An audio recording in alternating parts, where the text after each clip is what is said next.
എൻ്റെ ഈ ഒരു പ്രഗ്നൻസി ജേർണിയിൽ നിന്ന് എനിക്ക് മനസ്സിലായത് നമുക്ക് ഫുഡിനോടുള്ള കൊതിയൊക്കെ ഇങ്ങനെ മാറിക്കൊണ്ടേയിരിക്കുന്ന ഒരു ടൈമാണ് കേട്ടോ ഇത്.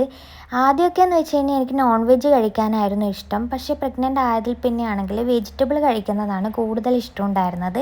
അതുകൊണ്ട് നോൺ വെജ് വീട്ടിൽ വാങ്ങിക്കാറേ ഇല്ലായിരുന്നു. ഒരു 6 മാസമൊക്കെ സ്റ്റാർട്ട് ചെയ്തപ്പോഴാണ് കേട്ടോ എനിക്ക് നോൺ വെജ് കഴിക്കാനുള്ള കൊതി വീണ്ടും തോന്നി തുടങ്ങിയത്. അങ്ങനെ പിന്നെ ചെറുതായിട്ടൊക്കെ കഴിക്കാൻ തുടങ്ങി.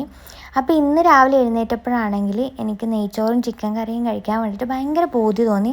അപ്പോൾ തന്നെ അമ്മേനോട് പറഞ്ഞു അമ്മ സാധനങ്ങളൊക്കെ വാങ്ങി വന്നിട്ടുണ്ടായിരുന്നു. അപ്പം ഞാനാണ് കേട്ടോ സാലഡൊക്കെ ഉണ്ടാക്കുന്നത്. എനിക്ക് ഞാൻ ഉണ്ടാക്കുന്ന സാലഡ് ഭയങ്കര ഇഷ്ടമാണ് കേട്ടോ. അതുകൊണ്ടാണ് ഇതൊക്കെ ഞാൻ തന്നെ ഏറ്റെടുക്കുന്നത്. പിന്നെ അതിലേക്ക് പച്ചമുളകൊക്കെ ഇട്ട് സെറ്റാക്കണം.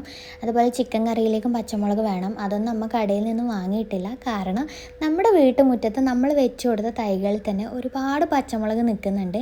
അതുകൊണ്ട് ഇപ്പം നമ്മൾ കുറേ ദിവസങ്ങളായിട്ടോ കടയിൽ നിന്നും പച്ചമുളകൊന്നും വാങ്ങിക്കാത്തത്. നമുക്ക് അത്യാവശ്യം നല്ല രീതിയിൽ തന്നെ കിട്ടുന്നുണ്ട്. ഇതൊക്കെ നമ്മൾ വിത്തിട്ട് മുളപ്പിച്ചെടുത്ത തൈകൾ നട്ടു കൊടുത്തതാണ്. ചെടിയുടെ ഇടയ്ക്കൊക്കെ ആയിട്ട് വെച്ച് കൊടുത്തതാണ്. പക്ഷെ നമ്മൾ വിചാരിച്ചതിലും നന്നായിട്ട് ഇത് പച്ചമുളക് തരുന്നുണ്ട്. നമ്മളിന്ന് പ്രതീക്ഷിച്ചതിലും കൂടുതൽ നമുക്ക് കിട്ടിയിട്ടുണ്ടായിരുന്നു കേട്ടോ. അപ്പോൾ ഇതാണ് കേട്ടോ നമ്മുടെ കുഞ്ഞൊരു വിളവെടുപ്പ് എന്ന് പറയുന്നത്. ഇതൊക്കെ എടുത്ത് ഞാൻ അകത്തേക്ക് കയറുമ്പോഴേക്കും അമ്മ ചിക്കനൊക്കെ കഴുകി നന്നായിട്ട് വൃത്തിയാക്കി എടുത്തിട്ടുണ്ട്. അതിലേക്ക് ഇടേണ്ട സാധനങ്ങളൊക്കെ അരിഞ്ഞു വെച്ചിട്ടുണ്ടായിരുന്നു. പിന്നെ ചോറാണെങ്കിൽ അടുപ്പത്തായിട്ടുണ്ടായിരുന്നു. നല്ല വെന്ത് വന്നിട്ടുണ്ട് കേട്ടോ. അപ്പോൾ കറിയും ചോറും ഒക്കെ സെറ്റാക്കി എടുക്കുകയാണ്. അപ്പോൾ നമുക്കിന്ന് നെയ്ച്ചോറും ചിക്കൻ കറിയും പിന്നെ ചിക്കൻ ഫ്രൈയും സാലഡും ആയിരുന്നു കേട്ടോ ഉച്ചക്കത്തേക്ക് ഉണ്ടായിരുന്നത്. ഇന്ന് നമ്മൾ വറുത്തരച്ചിട്ടാണ് ചിക്കൻ കറി വെച്ചത്. അതുകൊണ്ട് തന്നെ അടിപൊളിയായിട്ടുണ്ടായിരുന്നു. ഇവിടെയാണെങ്കിൽ ഒരാൾ വെയിറ്റിംഗ് ആണ്. ചിക്കൻ വാങ്ങിച്ചത് മുതലേ ഇവിടെ വന്നിരിക്കുവാണ് കഴിക്കാൻ വേണ്ടിയിട്ട്.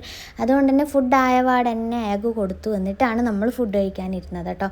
അപ്പോൾ എല്ലാം നല്ല അടിപൊളി ടേസ്റ്റായിട്ട് വന്നിട്ടുണ്ടായിരുന്നു. അപ്പോൾ എൻ്റെ വയറും നിറഞ്ഞു മനസ്സും നിറഞ്ഞു കേട്ടോ. അപ്പോൾ നെക്സ്റ്റ് വീഡിയോ ആയിട്ട് കാണാം. ബൈ.